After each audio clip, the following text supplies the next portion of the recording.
So once you import in your Photoshop file, it will automatically create a composition. So what I normally do is I'll just double click this composition and it will populate. Please take note, do not open up the folders which contains your layers and manually drag in to your timeline, right? So just double click the composition. It should open up everything with the layer stacked correctly like how you have it in your Photoshop. Okay. Okay, so now what I'll do is I will start layer by layer to see what it is first. So this is my background, midground, the stone, foreground, okay, the ambient color, the leaves, character. This is what, okay, the foreground, fire and the glow. Okay, so the fire and the glow, I mean the stone and the glow is a separate layer, so probably we can parent the glow to the stone later on.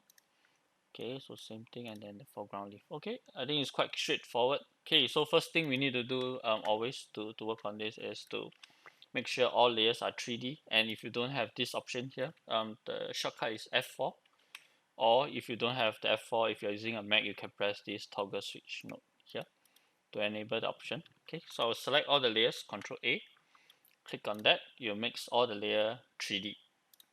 Okay, so now when all the layer is 3D, and how we can get it to the 3D layer to work is you need to have a camera in your scene, right? So you can go to layer, new, camera, or you can right click on your timeline here, same thing, new camera. Okay. Take note, always create your camera before you start arranging your layers in depth, because without a camera, once you start placing and you arrange it, it will look different with a camera's field of view change. So you always want to have your camera in first before you start organizing your layers. Okay, so for example, if I choose a 24 mm, okay, I have my camera and now I have my views. Okay, so I like to split to two views, horizontal. Okay, so one is my camera view. Okay, and one is my top view. Okay, so now as you can see, all the layers are stuck in the middle of the origin. Okay, so like I mentioned previously, I would like to keep my character um, always in the origin's position. So what I'll do is I'll lock it first. Okay, or maybe I'll just solo it first, and I'll just do a simple animation to it. Maybe it's just hovering on the screen for now. So I can use a position and alternate click. I'll use an expression to control it. So maybe I'll use a wiggle and maybe 1 pixel for every 20 frames. So it moves a pixel. Um, so it just looks like it's a bit of floating movement. Okay. Of course, the bottom edge where she goes up, we probably needs to fill up those area, or we can just simply scale up slightly to fill up those pixels. So let's just do a quick double check. Yeah, so that will work. Yeah, okay. Then I think we can keep this animation. So just in case I accidentally touch this character layer, I will lock it for now. Okay. Okay, so that's my character layer, which I know it will be forever in the middle. So let's not touch it. Okay, I like to start from the back to the front. So what I will do is I will work on the background. Okay, so the background, I will just shift it back. Okay, maybe we have it around here. Okay, then we have our midground, which is the cave entrance, I believe. Yep, that will shift it back as well. So maybe somewhere around here. Okay, then foreground rocks is the pillar at the side, this one. Okay, same thing, it should be in front of the cave entrance, like I imagine somewhere around here. Okay, the foreground, which is the ground, I think, yeah. So this one, we just need it to be underneath the character, so we can just shift it back slightly, and we can rotate it.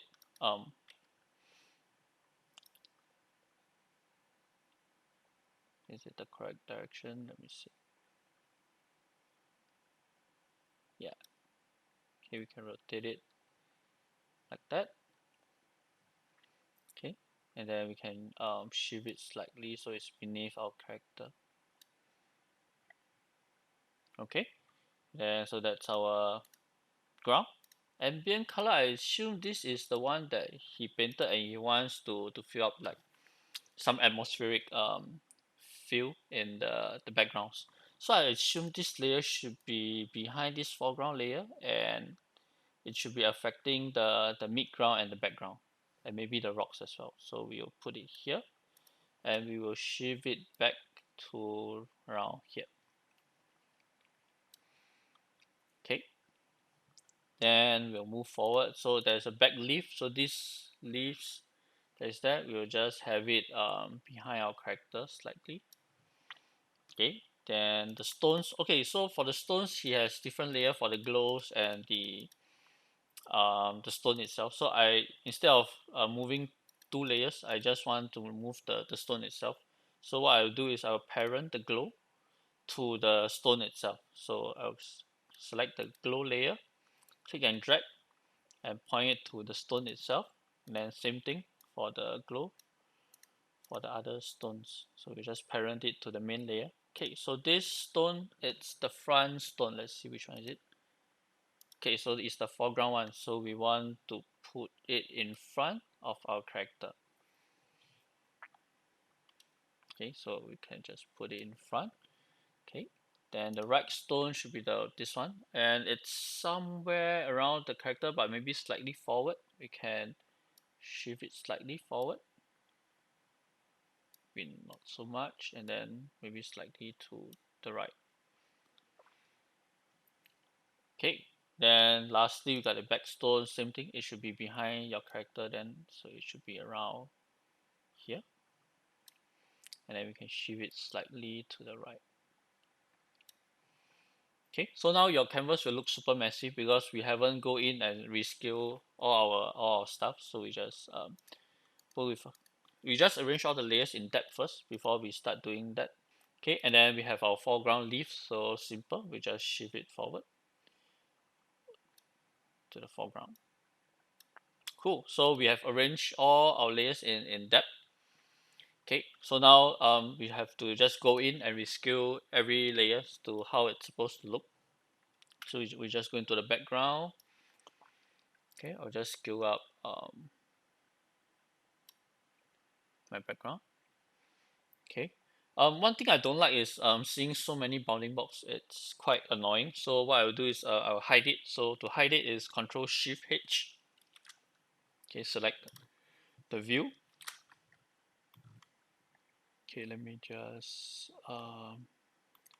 okay, let me just fit this first. Okay. So the background is done. We can scale up the midground. Okay, the thing without the bounding box is I don't know how much I need to scale. It's annoying. Okay, so scale up the midground. Maybe I can go a bit more because I want to do some camera movement. Okay, then the foreground rocks, which is this. Okay, so it's supposed to be on the left side. So we just shift it to the left first. And then it's supposed to be much bigger. So I assume it's something like that. And it should be towards the left.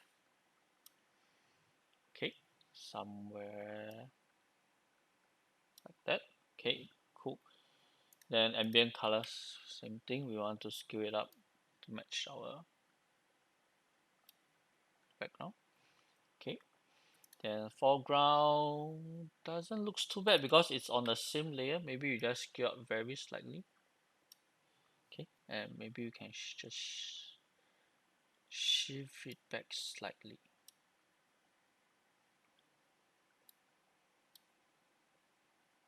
Okay, and then okay, the back leaves are too small now, so we just scale it up. Okay, reposition them slightly. Okay, then we got our main character, which we don't need to touch them. Okay, so we got a front stone. Okay, so this one should be the one that is in front. So I believe previously it wasn't so big, so we can just make it slightly smaller. Okay, and then maybe we want to position its position a bit better, so it should be a bit more to the right.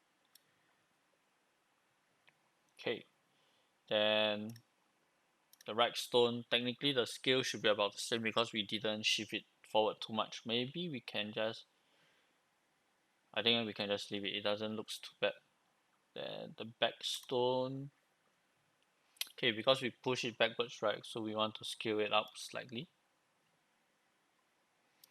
Okay, we want to reposition it slightly so it's in a better framing.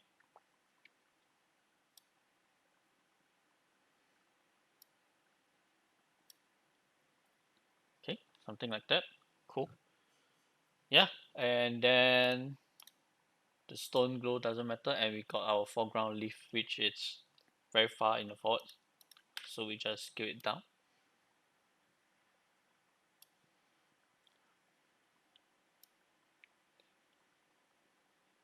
Okay, reposition it.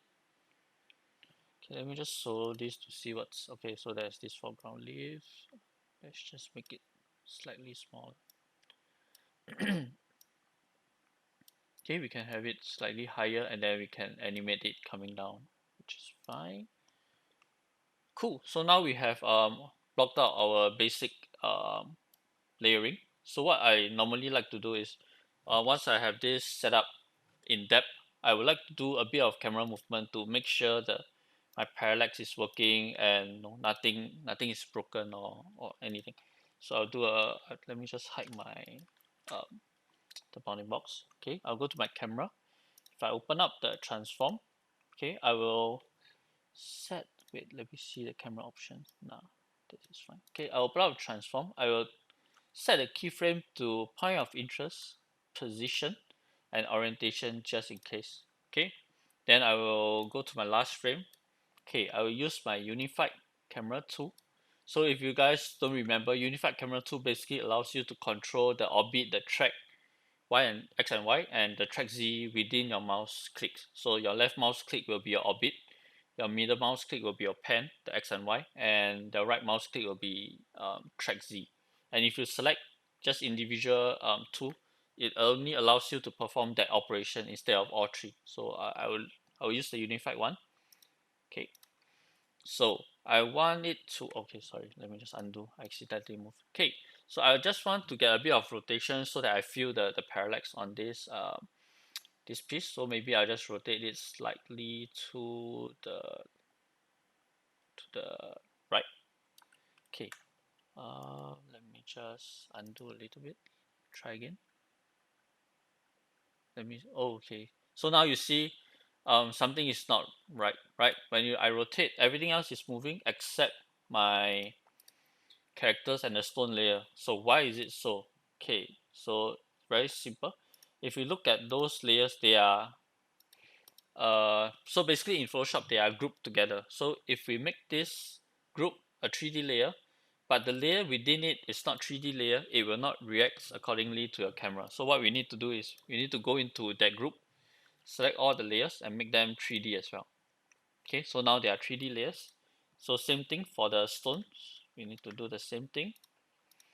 Okay, the stones, and the last stone. Okay, so now go back to my camera, put up my transform. Okay, so go to my last frame, let me just, okay, maybe if I just want to do the orbit, I just use this.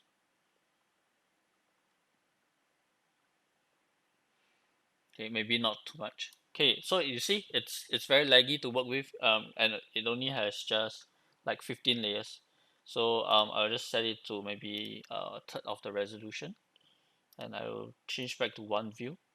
Okay, and then if I don't need to rotate it so much, okay, maybe something like that. Then towards the front, I want it to be around here, so I get a bit of the 3D movement. Yep. Okay. Okay, so now the first thing very obvious you spot is wrong is the ground, it's over your main character, right? So I think we can do a quick fix is by moving our character Let's see. The character is here. This, where's my ground? This is my ground. Okay, this is the ground. Okay, let's look into the um, custom view. Okay, you can see that it's covering my character now. So let me just shift it down. Change back to my okay. Okay, if I have my two views again, let me just double check this in my active camera. Okay, so now I see my character, but it's still penetrating, which I don't like it. So probably I'll put this ground behind this character so that it's not interfering my foreground so much. Then we can put it up if you want. So you see your camera view is still making sense. Okay, so it's something like that. Yeah, but it doesn't cut my character. Right, so yeah, that's how you can check what's going on with your layers if you guys have things that's cutting your characters or your other layers that you don't want to. Okay, then I'll change back to one view, change this back to active camera. Okay, and I'll just double check again, like the camera move and all. Does it? Yeah, so it does feel the parallax. It's pretty nice. Um, Let me see. I think this stone feels a bit too too close to the character, and the parallax doesn't feel enough. I mean, it feels too similar to the character, and the backstones feels too close to her as well. Okay, so you don't really feel the parallax as much. Okay, so what I will do is I'll push this forward slightly and I'll push this backward slightly. Okay, so same thing, go back to my two views. Okay, okay, and then change this back to top view. Select the backstone, just shift it back a bit more. Maybe a lot more. Okay, and reposition it. Okay, and then we want this to come forward slightly. So come forward slightly, and then maybe closer to her. Yeah. Okay. So now we fill it a bit more. Yeah. So now these stones, after all the camera movement, it feels too low in screen, and the framing doesn't feel as nice now. So let me just reposition the front stone. So I want it to be okay. Now I need my manipulators back.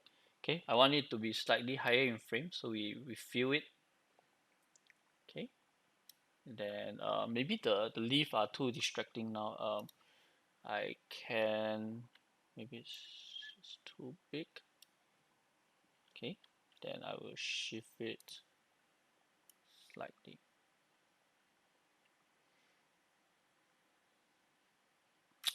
Yeah, it's too distracting with the thing. Maybe I scale it back up. Sorry. Scale. Yeah. Okay. Then let's just double check the everything else. Yeah, feels like it has the parallax and then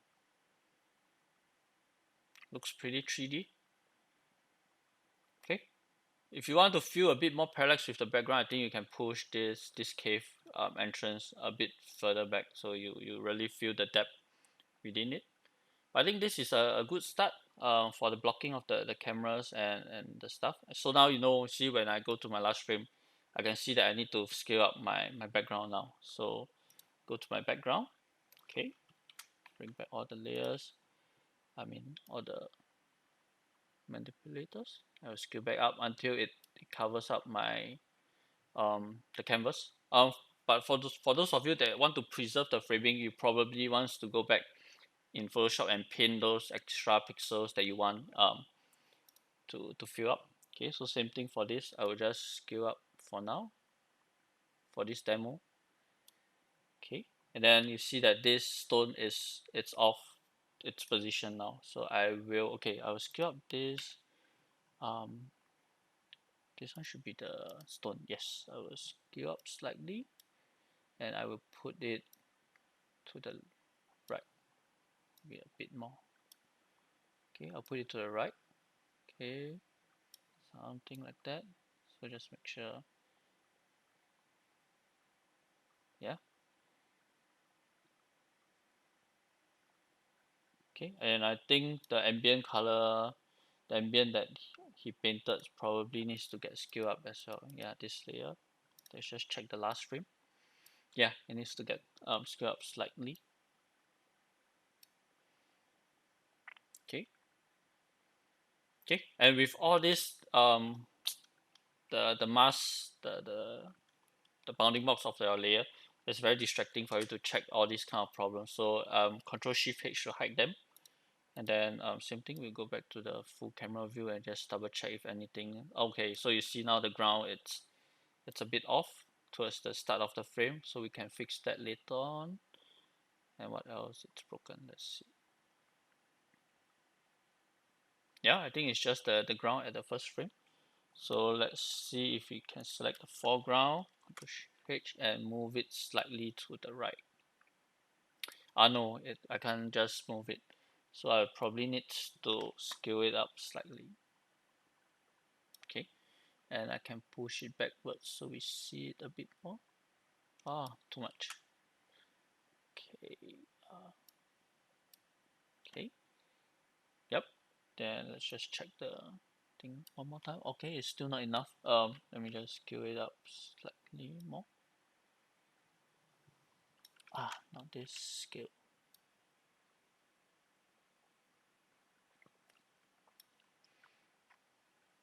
Okay, then if I scroll,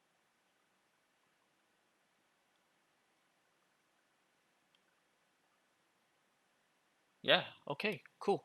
So okay, very simple of the blocking of the cameras, and then now if I don't need these two views, I can change it back to one view, and then I can quickly scrub through my timeline to see, to just check if everything is working like how I want. Yeah, I think the scene feels more 3D now. You feel the parallax, and you have something that's the extreme foreground, and you have the midground and your background. So I think it's a good start. Okay, so now we'll go into start to add in all the details once you guys are done with this. So I definitely recommend you do the layers by layers, and once you're done, just lock it so you won't accidentally auto keyframe something that you don't want to. So we know background, we are not going to touch anything about it, so I can just lock it. Okay, let me see what's this. The background, yeah, we are not going to animate it as well. That's fine. The pillar at the side is fine. We are not animating. This is we are not animating. This is the ground. It's fine. Okay, so the leaf we want it to be falling, right? So of course, if you guys want more controls and how individual leaves are falling, you probably want to split how the leaf are layered. So you have multiple layers of the leaf if you want to do that. Okay, so now I have all of them in one. So what I want to do is just a slow falling movement of the leaf. So I'll go to my first frame. Okay, click on position. Shortcut is P. Press the stopwatch to set a keyframe, and I'll go to my last frame, and I will animate the y-axis downwards. So yeah, X, Y, and Z. So the Y controls the vertical values. So we just want it to fall slightly. Okay, not too much. We don't want to break this slow illusion. I mean the slow camera movement. So you don't want the leaf to fall too fast. Okay. Okay, let me just solo this and see. Yeah, so you get a bit of the falling movement. Okay, so now if I look at the whole thing, maybe it's too subtle. Let me just exaggerate it a bit more. Okay, and I want it to maybe drift a bit to the right, so I can shift my X as well. Okay, so now my back leaves are falling.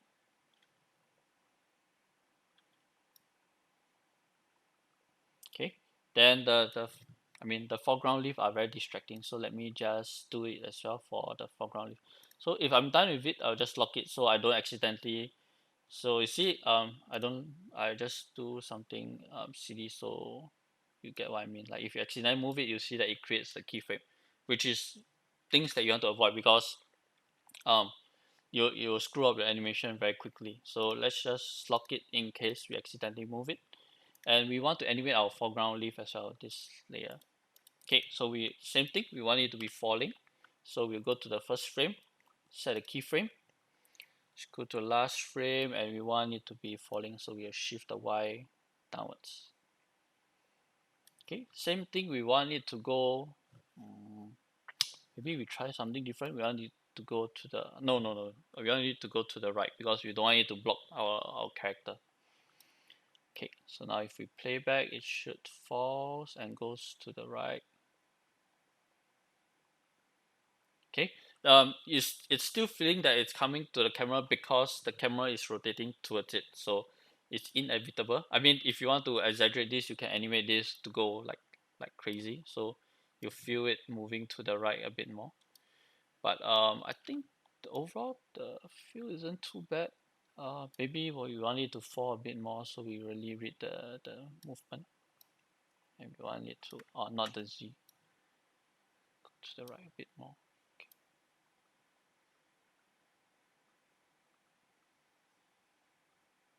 Okay, okay, I'll just let it cache and play back and see how it looks. Yeah, it's not too bad. Okay, okay. So one thing I like to do is let me just quickly save it just in case it crash. Okay, this is the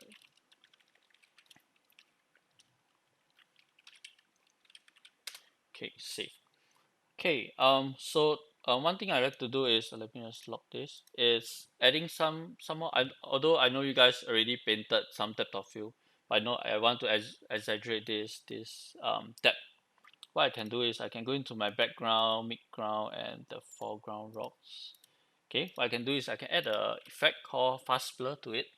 So we can just use the fast blur. Okay, so if I isolate this layer, okay, and I increase the blur radius, you can see that I can further blur it. So we want to give an impression that this is much further away, so I can increase the blur value or even more. Okay, with and without. Yeah, maybe it's not too bad. Let's just try to exaggerate it. Okay, so it feels really far away, maybe not so far. Okay, so about 15. Okay, and then we want to do the same for the midground and the foreground, so we can copy this fast blur effect, Control C, midground will paste, but the value should be lesser than the furthest, right? So we can reduce this for value, so maybe this is 10, right? And then we can paste it on the foreground rock as well. This looks too sharp now, then this could be maybe 8. Yeah, so you feel them so you it it gives the impression that it's um, further away when it's more out of focus. Okay, and the foreground leaf as well, it's feeling, although it's already painted out of focus, but it's still a bit distracting. So maybe I want to add a slight blur to it as well, so it's not taking too much attention. Let me just check. Yeah, maybe a bit more. Something.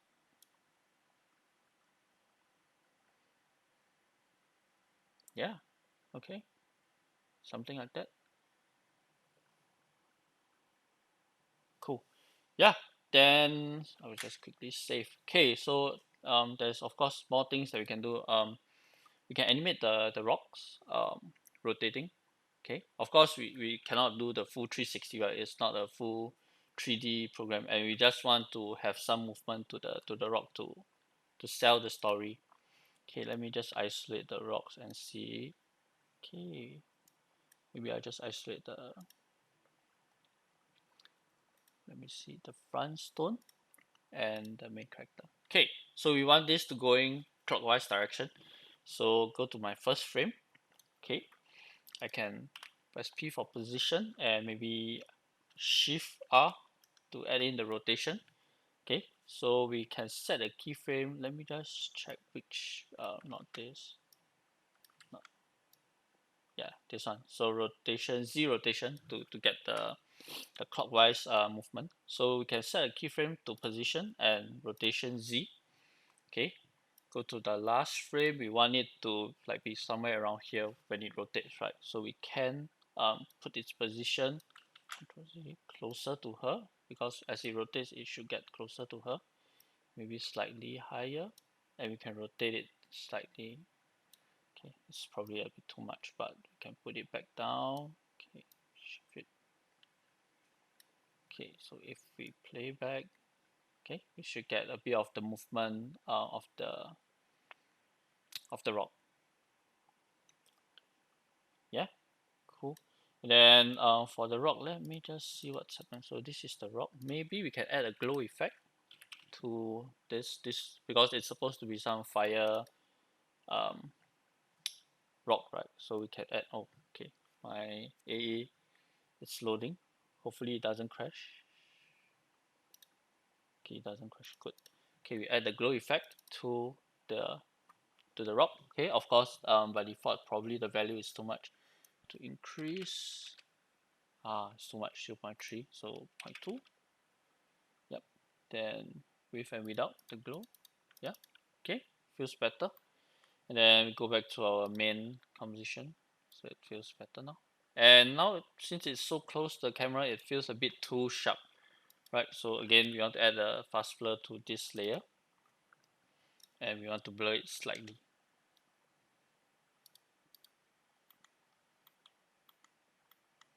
Okay, let's just see if it's working. Yeah, it's working.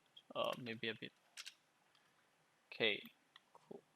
So we have the first stone that is rotating, and you know, this all these trails doesn't feels very pretty because they are, I mean, all these fire trails should have some displacement or turbulence to it, right? So same thing, we can go back to the layer. Let's just find where the trail is. This one? No. Think I think it's this one, but it's also a bit of this. Okay. Okay, never mind. I'll just apply it directly to the board itself. I mean the stone itself. Okay, now we don't need this top view. We can just close it. Okay, so what we can add to get a bit of the displacement effect is we can try displacement, and there should be a turbulence displace. This one. Okay, we add it to the stone itself. Okay, you see that it starts to distort your. Okay, we close. Okay, it starts to distort your image slightly. So ideally, we want to keep this subtle, and okay, maybe it should be applied to the stone. Let me just cut. So Control X, cut this effect, paste it into the highlights area, and then this one.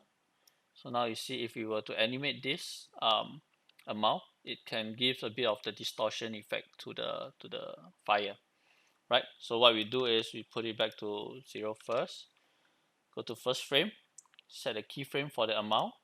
Okay, go to our last frame and we can increase it slightly so we get a bit of movement there. Okay, maybe 16 is enough. Yeah, so we get a bit of the displacement on that, and maybe we want the same thing on the glow as well. The not the glow, this painted glow. So we just place it here. So we should feel a bit of that. Yeah, we see a bit of that movement. Actually, I feel like I want to get a bit on the stone as well. Maybe I just put in and animate it very slightly, so we get a bit of the distortion, like a heat wave on top of the stone. Yeah, okay, that's not too bad. So we go back here. Okay, yeah, gets a bit of the rotation. Okay, personal taste, I feel it probably goes a bit too far. I probably wants to reduce the movement of it so it's not so, it doesn't feel so artificial. Yeah, okay, something like that. Okay, unisolate it. Okay, so that's one of the stone done, and of course you guys can go in and do for the rest of the stone. Okay, so let's talk about what other things when you are at this stage, fine-tuning your stuff. What you can do is you can start adding your effects. For example, your green stuff. So let's just add some atmospheric stuff like smoke or dust. So I have a small library of like all the smoke and dust thing, and maybe this feels not too bad. Maybe let's just all this one. Okay, let's just try this. Let me just play it and see how does it. Oh no, it doesn't look good. Nah, doesn't look good. Let's see. How about this? Nah, just weird. We just want something very ambient. Okay, yeah, maybe this could work. Okay, so what we'll do is we'll bring this into our AE. Okay, so we want to layer it at the correct position as well, right? So if I look into custom view, it should be behind our character and probably in between the character and the background. So go back to my top view. Okay, and then we need to open back all our things, and then okay, where it's this one. Okay, we want to put it into our timeline, and we want it to be behind our character, and here. Okay, make sure it's 3D. Okay, so now we can shift it backwards slightly. Okay, so change it back to camera view. Okay, if I turn off the sound, if I isolate it, I can scale up this. Of course, this is a bit low res looking element. So if you guys planning to use elements, please use a more high res ones. Okay, probably I want to scale up a bit more. Okay, let me just play. Maybe the movement is a bit too fast and probably will be a bit distracting for my animation. So I will slow it down. So I'll go to time, and if I go to time stretch, okay, I can reduce the stretch factor. Increase the stretch factor so that it multiplies. So if previously it's 100, if I put to 200, basically it means that it multiplies the frame to two times. So basically it's slowed down by half, right? And if I do that, and I should get a slightly slower movement. Okay, that's pretty good. So how we can blend this on top of our layers is we can use a blending mode, and we can use a add or screen. So let's just try add. Maybe I think the screen will looks nicer. Yep, it's not so distracting there. Okay, we'll hide all the things, and let's just play a small part to see if we feel the smoke movement. Yeah, we do feel a bit of it there. Yeah, so okay, if I scrub through, we should feel it a bit more. Like if you look at this area, you do see some of the smoke movement. So it adds a bit more detail. But I think probably it's separating the ground and the background too much. I want to put it forward. Okay, so it's on top of the ground, so it doesn't feel too cut out. Okay, pretty nice. And maybe no, we want a bit of this effect in front of the character as well. So what I can do is Control D to duplicate this layer. Okay, put it in front of my character. Okay, and then we'll go to the top view. Here, same thing, put it back, and then we want it to be in front of the character, right? Then go back to camera view. We can probably scale this down slightly. And of course, be careful when you guys are duplicating layers like that, because it will mean that your background and the foreground are having the same movement. So it will look fake, right? In reality, you will not get the same movement of smoke in the background and the foreground. So you can offset this slightly, because we have enough frames of this element. So we offset this, it will have a slightly different movement as the background ones. So now, yeah, this looks pretty. Okay, hide. Let me hide all those things. Yeah, we get a bit of the movement there.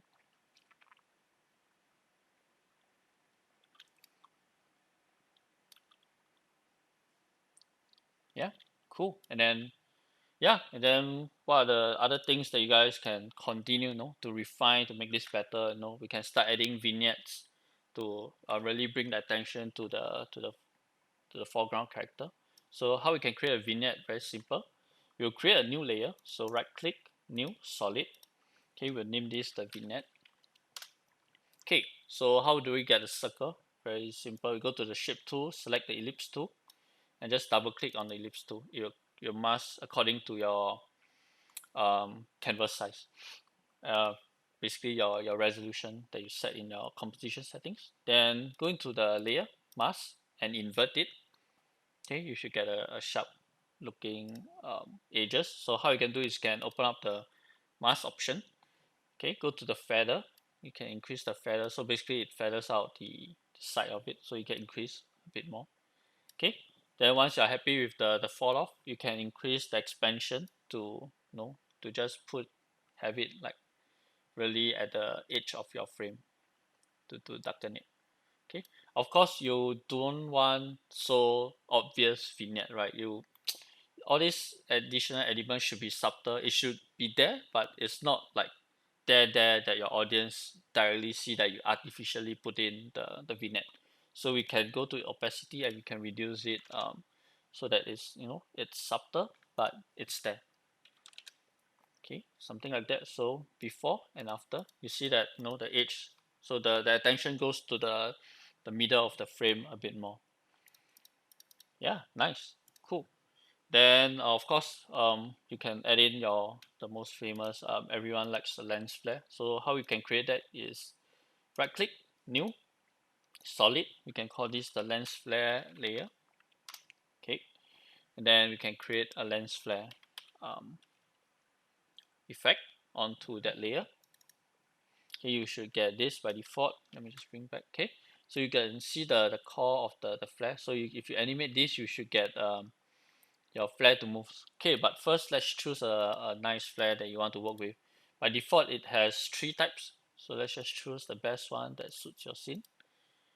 Okay, you know what? I like this better than the default one. Yeah, I think I prefer this one. Okay, so what you can do is you can go in. Um, and how do we make this to overlay onto our canvas? I mean, onto our layers is, let me just put it below the vignette. And we can change the blending mode to add. Okay, and you can see that it's okay. Let me just isolate that and isolate my front stone because we want the flare to be coming from the front stone, right? So this is my flare, and then we want the flare center, basically where the flare is happening, the core, to be at where the stone is. So we can either click this and then we can just click on where the stone is, so it will position the flare to where the stone is. Okay, and then okay, probably it's a bit too much for my taste. We can reduce it slightly. Position it here. Okay, so we go to first frames. Okay, just make sure you position it to where you wanted. Okay, set the keyframe to the flare center, and then go to the last frame because we're animating this, right? We want the flare to follow, and it gives all these additional lens artifacts, the movement when your camera turns. So yeah. Okay, and what you can do is you can also let me just go back and isolate it. Okay, it's feeling pretty good already. Like you have all the necessary stuff in a scene to make it looks pretty. What I will do on top of that is probably we can modulate the intensity of this glow slightly, so we feel there's some modulation in the fire. Okay, we can go to the front stone. Okay, and okay, we want this probably is the stone. Let me see if I add a brightness to it, brightness and contrast. If I animate this, it will give a bit of the flickering effect. Okay, and of course, if I go in and animate myself, it will be very painful because we need to set a lot of keyframes so that we feel the modulation. So what we can do is we can make use of the wiggle expression to control that, right? So if I isolate this and I hold down alternate and I click on the stopwatch, okay, we just step in a wiggle and we want it to flicker maybe 5 times a second. So maybe 5 times, and the value we want it to modulate between maybe 40 percent of the values. Okay, so now if we play through, okay, maybe it's a bit too, the modulation is a bit too much. I feel maybe 20 is enough. Let me just, yeah, it's not too bad. Maybe 5 times is a bit too much. 3.5, and maybe the value, let me just reduce slightly. We don't want to draw too much attention to it as well. So 15. Okay, yeah, you see subtle modulation. Cool. Then if you look at everything together, yeah, I still feel the the amount is a bit too much. Let me just open up the expression again. Come on. Where did I click? This amount should start animating from the start, and I want to go down. Let me just check what's happening. Okay. Let me just retype. So it was 3.5, and we want, maybe now we just want it to be modulating by 10. Okay, let's just check. Yeah, it has a bit of the effect. And then of course we can do this to the glow as well. This highlights, I think, is fine. We can do it to this bit. Okay, so we can copy and paste this brightness and contrast and paste it onto this layer as well. So it should get the similar effect when the stone is flickering. Not flickering, like a modulating. Cool. Then same thing, go back to our main layer. Just double check. Okay, the flare is too intense. I know a lot of people likes to have it super intense, but just do it uh, maybe not so much. We want to blend it with the original slightly a bit more. Okay, okay, okay. Let me just press my space bar. I will save it first. I just press my space bar and let it cache a bit, so we see everything together with the playback and see how does it look.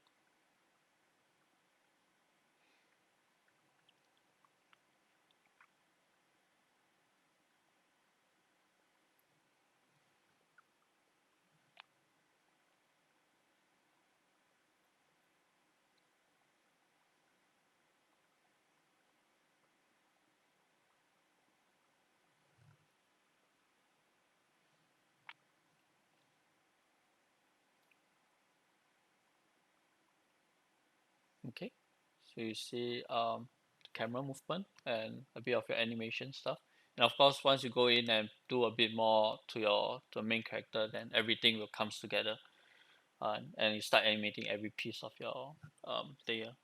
But yeah, looks like it's doing what it's supposed to be doing. uh yeah, cool. That's it.